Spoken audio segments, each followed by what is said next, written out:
Hey everyone, I'm Brenton and welcome to Brenton's Question of the Week. Questions that collectors think about but don't always ask. So last week's question, did anything come out of Sideshow Con that interested you? Here are some of the responses from the community. Mojo Potato said, that Ghost Rider was really nice, I just don't have the space for it. But imagine if that statue had a light up feature similar to the recent Galactus statue. I might break and have to get it. Luke said, yeah, that Ghost Rider was the best thing for me. Preferred over XM too. I also prefer that it's an older looking bike, not some goofy thing that looks like it was built by West Coast choppers.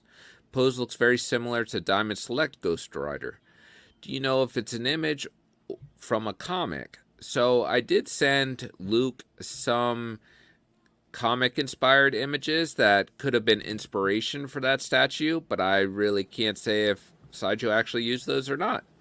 So thank you all for the great responses. And this week I've been thinking about, has anyone been watching Twisted Metal on Peacock? If you remember the old video game that was on PlayStation, and then I think they even made newer ones, but you know, most of the time I played it, it was Twisted Metal and Twisted Metal 2, and I think they were both on PlayStation. Maybe Twisted Metal 2 made it to PlayStation 2. That I can't remember, but I remember it being a lot of fun.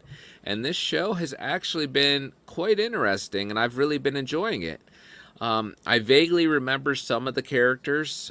I remember there was a dude on a motorcycle, like the Warthog, and I definitely remember Sweet Tooth, and oh, isn't there a Thumper, and it was like a pink car?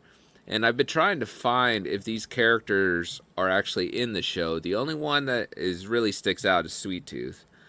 But I haven't really been able to pick up too many of the other characters that I remember.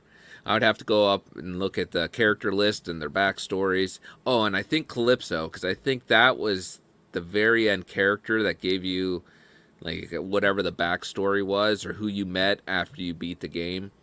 And it was different for every character. But I think this show has been really good. You know, it's usually 30-minute episodes, and Anthony Mackie's been good. If you watch wrestling, Samoa Joe actually plays Sweet Tooth, if you know who that is. You know, I'd recommend it. It's fun. It's 10 episodes, little escape from everything, and, you know, it's a good time. So what more can you ask for from a show with everything that's kind of been a little disappointing lately? It's definitely not a kid's show. There's lots of violence in it, lots of blood. But, you know, I'd give it a recommend. I'm just about to finish it. I think I'm on episode 8 right now, but, you know, I've kind of been binging it. It's hard to stop watching it. So thank you everyone for watching. Please feel free to answer in the comments and come back next week to hear what other collectors had to say and for another hard-hitting